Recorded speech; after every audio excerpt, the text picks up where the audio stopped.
La sonnette a retenti à une heure avancée de la soirée. Je n'attendais personne. Surtout pas un vendredi soir, alors que je venais enfin d'enlever mes chaussures pour m'effondrer sur le canapé après la pire semaine dont je puisse me souvenir. Lorsque j'ai ouvert la porte, elle était là. Amélie Moreau, la femme à qui j'avais remis ma lettre de démission il y a tout juste 3 jours. La PDG qui avait bâti un empire manufacturier à partir de rien. La patronne dont j'étais secrètement amoureux depuis 2 ans. Elle était trempée par la pluie parisienne, tenant une enveloppe Kraft dans ses mains et arborant une expression que je n'avais jamais vue sur son visage auparavant. Vulnérable, presque effrayée. « J'ai accepté ta lettre de démission, dit-elle, sa voix à peine plus forte qu'un murmure. Les gouttes de pluie glissaient sur son visage, se mêlant à ce qui aurait pu être des larmes. Mais je n'ai jamais accepté de te perdre de ma vie. Je suis resté là, figé, la main toujours sur la poignée de porte. Mon cerveau n'arrivait pas à traiter ce qui se passait. C'était Amélie Moreau, la femme qui commandait des salles de conseil remplies d'hommes puissants. La PDG qui prenait des décisions à plusieurs millions d'euros avant même d'avoir fini son croissant. Et elle se tenait à la porte de mon appartement, tremblante et trempée, prononçant des mots que je n'aurais jamais cru entendre. Je m'appelle Julien. Laissez-moi revenir en arrière et vous raconter comment j'en suis arrivé là. Car 6 mois plus tôt, je n'aurais jamais cru ce moment possible. 6 mois plus tôt, ma vie s'est effondrée un mardi après-midi. Je suis rentré du travail pour trouver un mot sur le comptoir de la cuisine. Raphaël, ma petite amie depuis 4 ans, m'avait quitté. La note était courte, froide. Elle avait rencontré quelqu'un d'autre à sa salle de sport, quelqu'un de plus excitant, écrivait-elle. Quelqu'un qui n'était pas toujours épuisé par le travail, quelqu'un qui avait réellement du temps pour elle. Elle avait déjà déménagé ses affaires de nos années communes, et elle n'avait même pas pu me le dire en face. Je me suis assis sur le sol de notre chambre vide ce soir-là, fixant les espaces où se trouvaient ses meubles. Nous avions parlé de mariage. Nous avions regardé des maisons en Provence. Nous avions planifié tout un avenir ensemble. Et elle a tout jeté pour un type qu'elle a rencontré en faisant du yoga. Le lendemain matin, je me suis traîné au travail chez Industrie Apex. J'y étais depuis 5 ans, gravissant les échelons de responsable des opérations junior à senior. L'entreprise fabriquait des équipements de haute technologie, le genre de machines qui construisent d'autres machines. C'était un travail complexe, mais je l'aimais. Ou du moins, j'avais l'habitude de l'aimer. Amélie Moreau en était la fondatrice et PDG. Elle avait lancé l'entreprise 12 ans plus tôt dans un garage, juste elle et 2 ingénieurs. Désormais, nous avions plus de 300 employés et des contrats avec certaines des plus grandes usines du pays. Elle était brillante. Tout le monde le disait. Elle pouvait regarder un atelier et repérer des problèmes que d'autres mettraient des semaines à remarquer. Elle se souvenait de chaque détail de chaque projet, et elle attendait de son entourage qu'il soit tout aussi vif. Je l'avais toujours respectée, admirée même, mais il y a 2 ans, quelque chose a changé. J'ai été promu directeur des opérations, ce qui signifiait que je travaillais directement avec elle presque tous les jours. Nous passions des heures dans son bureau à revoir des plans et à résoudre des problèmes. Elle apportait du café pour nous 2 sans demander comment je l'aimais car elle avait mémorisé que je le prenais noir avec un sucre. Elle riait de mes blagues terribles sur l'équipement d'usine. Et parfois, tard le soir, quand tout le monde était rentré, elle parlait de choses qui n'avaient rien à voir avec le travail, son enfance, ses rêves, ses peurs de savoir si elle construisait quelque chose qui comptait vraiment. Ces moments me serraient la poitrine. Ils me faisaient attendre le lundi matin avec impatience au lieu de le redouter. Ils me faisaient rester tard même quand je n'y étais pas obligé, espérant juste qu'elle passerait par mon bureau pour discuter. Mais c'était ma patronne et j'étais en couple, alors j'ai enfoui ces sentiments profondément là où ils ne pouvaient pas causer de problème.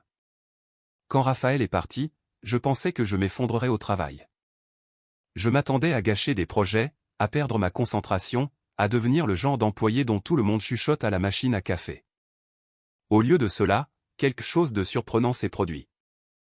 Amélie m'a appelé dans son bureau 2 jours après la rupture. Je ne sais pas comment elle l'a su. Peut-être que quelqu'un m'a vu pleurer dans ma voiture sur le parking.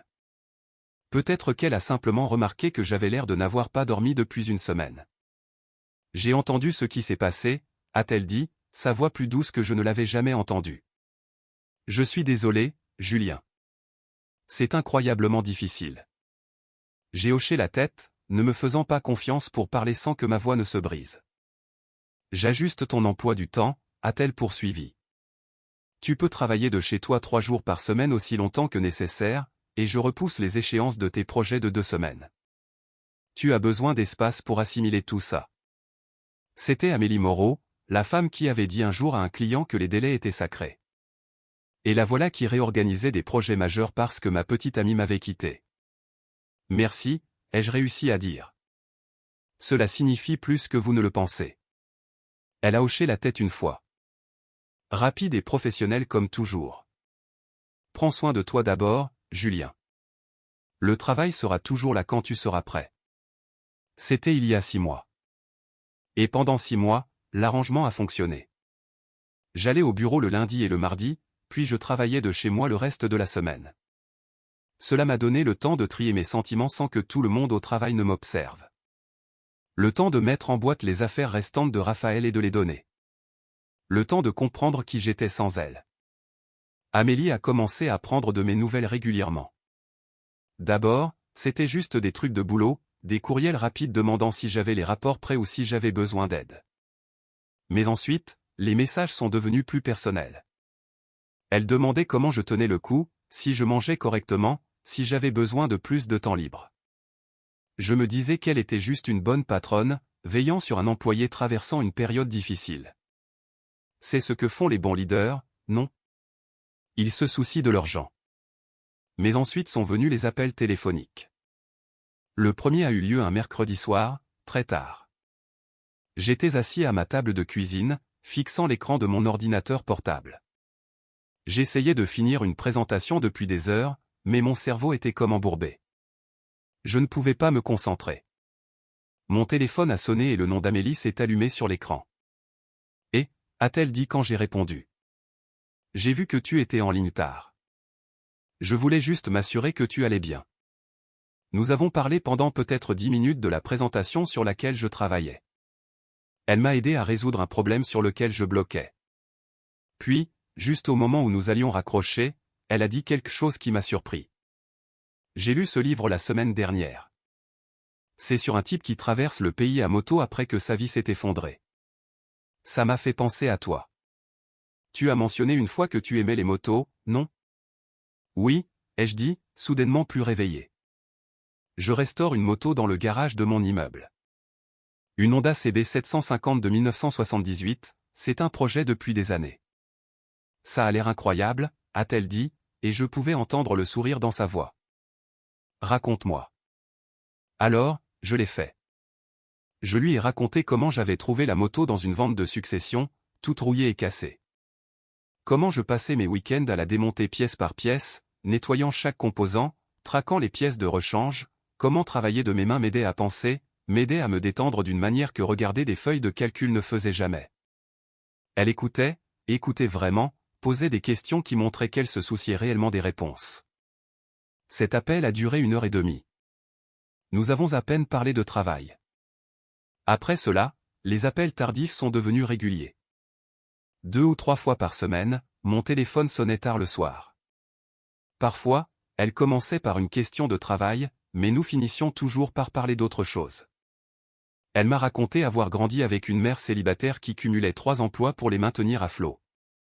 Comment sa mère ne se plaignait jamais, ne lui faisait jamais sentir qu'elles étaient en difficulté, même si elle mangeait des pâtes 5 soirs par semaine. Comment cela lui a appris à travailler plus dur que tout le monde, à ne jamais s'attendre à ce qu'on lui donne quoi que ce soit. Je lui ai parlé de mon rêve de traverser le pays à moto une fois la restauration terminée, de voir les paysages sans horaire ni plan, de simplement rouler et voir où j'atterrirais. Ces conversations sont devenues la meilleure partie de ma journée. Je me surprenais à regarder l'horloge le soir, me demandant si elle appellerait, souriant quand je voyais son nom sur mon écran, allongé dans mon lit après avoir raccroché, rejouant les choses qu'elle avait dites. Mais je continuais à me rappeler la réalité. Elle était ma patronne. Elle était probablement juste gentille avec un employé traversant une mauvaise passe. La chaleur dans ma poitrine quand elle riait de mes blagues ne signifiait rien. Ne pouvait rien signifier. Puis, des mois après le départ de Raphaël, tout est devenu plus dur. Industrie Apex a annoncé que nous fusionnions avec un concurrent plus petit. C'était une affaire massive. Et devinez qui a été désigné pour diriger l'intégration des opérations? Moi. Soudain, ma charge de travail a triplé. Je gérais 2 équipes, coordonnées entre différents systèmes. Je travaillais des journées interminables. L'arrangement flexible de télétravail ne comptait plus car je travaillais toujours stressé, toujours à une erreur du désastre. J'ai arrêté de dormir correctement, j'ai commencé à vivre de café et de boissons énergisantes, sautant les repas. Mon appartement est devenu un fouillis de boîtes à emporter. Les appels tardifs avec Amélie ont cessé. Pas parce qu'elle a arrêté d'appeler, mais parce que j'étais trop épuisé pour avoir de vraies conversations. Nous parlions 5 minutes de problèmes de travail et ensuite je devais partir car une autre crise nécessitait mon attention. J'ai commencé à faire des erreurs. De petites au début, puis de plus grosses. J'ai envoyé un rapport au mauvais client. Confondu 2 échéanciers de projet. J'étais si confus lors d'une présentation que j'ai dû m'arrêter et recommencer. Lors d'une visioconférence avec l'équipe adverse, je pouvais à peine garder les yeux ouverts. J'avais été debout jusqu'au petit matin pour réparer un désastre de planification. J'ai trébuché sur mes arguments, perdu le fil de ma pensée 2 fois. Amélie était sur cet appel. Je pouvais voir son visage sur mon écran, mais je ne pouvais pas lire son expression. Était-elle en colère, déçue, inquiète? Je ne savais pas, et j'étais trop fatigué pour le comprendre. Après la fin de l'appel, je me suis assis à mon bureau et j'ai fixé le mur. Mes mains tremblaient. J'avais mal à la tête. Ma poitrine était serrée. Ce n'est pas durable, ai-je pensé. Je ne peux pas continuer comme ça. Cette nuit-là, allongé dans mon lit à fixer le plafond, j'ai repensé à la note de Raphaël. À la façon dont elle avait dit que j'étais toujours trop fatigué, trop concentré sur le travail, n'ayant jamais de temps pour l'art de vivre. À l'époque, je pensais qu'elle avait tort. Je pensais qu'elle cherchait juste des excuses.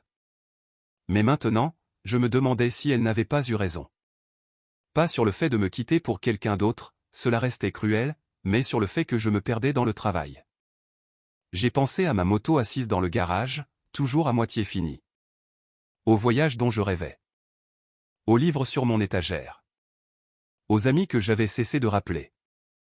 Qu'est-ce que je fais? Me suis-je demandé. Je suis sorti du lit et j'ai ouvert mon ordinateur portable. Mes mains bougeaient presque automatiquement, tapant des mots auxquels je pensais depuis des semaines. J'ai écrit ma lettre de démission au cœur de la nuit. Il m'a fallu 1 heure pour trouver les mots justes. Professionnel mais honnête. J'ai pensé à cet appel vidéo encore une fois. À quel point je m'étais senti vide. J'ai sauvegardé la lettre. Demain, je parlerai à Amélie. Demain, je me choisirai pour une fois. J'ai demandé une réunion avec Amélie à la 1re heure le matin. Son assistante avait l'air surprise mais m'a inscrit au planning. J'ai passé l'heure précédente à faire les 100 pas dans mon appartement. Quand je suis entré dans son bureau, la ligne d'horizon de Paris s'étendait derrière elle. Elle a levé les yeux de son ordinateur, ses cheveux roux parfaitement coiffés.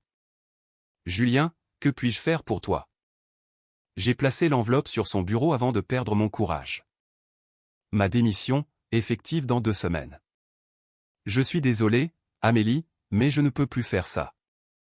Elle a fixé l'enveloppe comme si elle pouvait prendre feu. Que s'est-il passé? Ce n'est pas à propos de l'entreprise. Ce n'est pas à propos de toi. C'est à propos de moi. Je suis épuisé. Je fais des erreurs. Je ne peux pas maintenir ce rythme sans me perdre complètement. Quelque chose a traversé son visage, pas de la colère. Quelque chose de plus doux. Nous pouvons ajuster ta charge de travail. Je peux embaucher 2 personnes de plus. Ce n'est pas une question de charge de travail, ai-je dit. C'est le besoin de m'éloigner complètement. J'ai besoin de comprendre ce que je veux réellement pour ma vie. Elle est restée silencieuse un long moment. Le seul son était le bourdonnement lointain de la circulation parisienne. As-tu accepté un autre poste? Non. Je sais juste que je dois partir. Elle a finalement pris l'enveloppe. Tu es l'une des meilleures personnes avec qui j'ai travaillé, Julien. Te perdre blessera cette entreprise. Cela me blessera personnellement. Ton bien-être doit passer en premier. J'aurais dû voir que tu luttais. Tu as fait tout ce que tu pouvais, lui ai-je dit. Elle m'a regardé, vraiment regardé, et pendant une seconde, j'ai vu quelque chose dans ses yeux. Mais c'est parti, remplacé par son calme professionnel habituel. Tu vas nous manquer. Tu vas me manquer. Cet endroit va me manquer aussi, ai-je admis. Et travailler avec toi me manquera. Je me suis tourné vers la porte. Ma main était sur la poignée quand elle a appelé mon nom. Julien. Je me suis retourné. Elle était debout maintenant. Et pendant ce bref moment, elle avait l'air de vouloir dire quelque chose d'important. Mais quoi que ce fût, cela resta verrouillé. Bonne chance pour tout. Merci, ai-je dit, et je suis sorti. Les 2 semaines suivantes furent étranges. J'ai eu des entretiens de départ. J'ai formé mon remplaçant. Amélie ne m'a jamais pris à part. Son assistante est venue récupérer mon ordinateur portable et mon badge lors de mon dernier après-midi. Pas Amélie elle-même. Je me suis dit que c'était mieux ainsi. Mais en sortant du bâtiment Apex pour la dernière fois, je ne pouvais me défaire du sentiment que quelque chose d'important avait été laissé non dit. 3 jours plus tard, un vendredi soir, ma sonnette a retenti. J'étais sur le canapé, attendant une livraison de repas. J'ai ouvert la porte. Amélie Moreau se tenait sur mon seuil. Elle était trempée par la pluie, ses cheveux roux tirés en arrière mais avec des mèches mouillées s'échappant autour de son visage. Elle tenait une enveloppe Kraft contre sa poitrine. J'ai accepté ta lettre de démission, a-t-elle dit finalement, mais je n'ai jamais accepté de te perdre de ma vie. Je devais avoir l'air d'un idiot. Elle avait l'air différente. Nerveuse. Je peux entrer ? J'ai fait un pas de côté. Elle est passée devant moi et j'ai soudainement vu mon appartement à travers ses yeux. Le désordre. Les pièces de moto. Désolé pour le désordre, ai-je géré. Elle s'est tournée vers moi. Je n'ai jamais fait ça avant. Jamais venu chez quelqu'un à l'improviste. Je ne suis plus ton employé, ai-je souligné. Donc techniquement, il n'y a pas de limite à franchir. Exactement. Elle m'a tendu l'enveloppe. Je l'ai prise, confus. C'était une proposition d'emploi. Le poste s'appelait directeur du programme de bien-être, entièrement à distance, horaire flexible. Tu as créé un poste pour moi ? Ai-je demandé. Pour toi et pour tous ceux qui pourraient en avoir besoin. Tu comprends ce que c'est que de s'épuiser. Amélie, tu aurais pu m'envoyer ça par courriel. Pourquoi es-tu ici ? Elle a baissé les yeux sur ses mains. Parce que ce n'est pas seulement à propos du travail. Ces appels tardifs que nous avions. Ils sont devenus la meilleure partie de ma journée. La seule partie qui semblait réelle. Mon cœur a commencé à battre plus vite. Quand tu m'as remis cette lettre de démission, quand j'ai réalisé que ces conversations allaient cesser, que je n'entendrais plus ta voix. Je ne pouvais pas l'accepter. Je me suis dit que c'était inapproprié. Tu étais mon employé. Mais quand tu as démissionné, quelque chose s'est brisé en moi. J'ai réalisé que toutes ces règles que j'avais suivies m'empêchaient d'atteindre quelque chose qui comptait vraiment. Et qu'est-ce que c'est ? Toi, dit-elle simplement. Tu comptes pour moi. Pas comme un employé. Comme quelqu'un à qui je n'ai pas pu m'arrêter de penser. J'ai posé l'enveloppe. J'ai pensé à toi aussi, ai-je admis. Après ces appels, je restais assis dans le noir à rejouer notre conversation. Mais tu n'es plus mon patron, a-t-elle dit doucement. Non. Je ne le suis plus. Alors peut-être que cela pourrait arriver maintenant. Je l'ai regardé, trempé dans mon appartement en désordre. Amélie Moreau, vulnérable, prenant le plus grand risque de sa vie. Je le veux, ai-je dit. Je le veux vraiment. Mais pourquoi maintenant ? Parce que je ne pouvais pas compliquer ta décision. Tu avais besoin de te choisir. J'ai attendu qu'il n'y ait plus de déséquilibre de pouvoir. Je ne suis pas ici en tant que ton ancienne patronne, Julien. Je suis ici en tant que femme. Avant que je puisse répondre, mon téléphone a vibré. Mon frère. Le son a brisé le moment. Amélie a reculé. Je devrais y aller. C'était une erreur. Non. J'ai attrapé le téléphone et l'ai réduit au silence. Reste, s'il te plaît. Pourquoi ? Parce que je le veux. Parce que quand j'ai ouvert la porte ce soir, j'ai eu l'impression de pouvoir respirer correctement pour la première fois. Elle s'est retournée. Je suis resté assise dans ma voiture en bas pendant 40 minutes.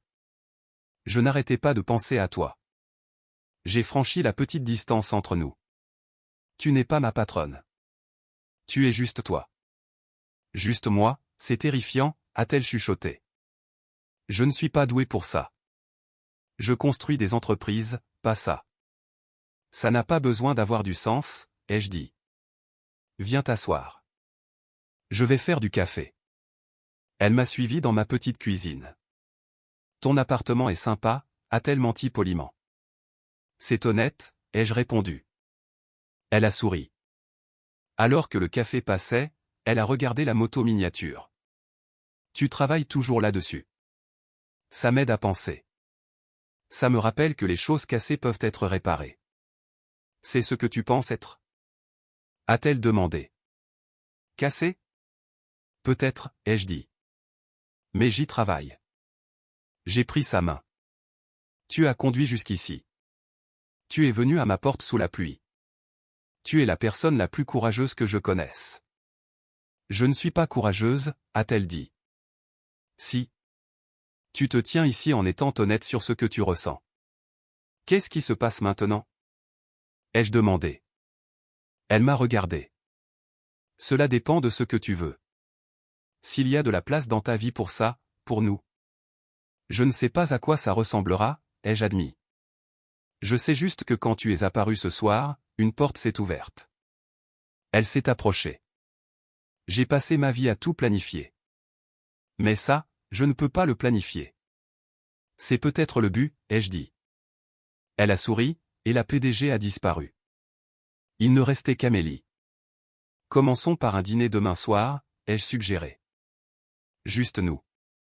Dis-moi quelque chose que je ne sais pas sur toi, a-t-elle défié. Je suis terrifié par ça, ai-je admis. De nous. Elle a touché mon visage. Moi aussi. Mais être terrifié signifie que ça compte.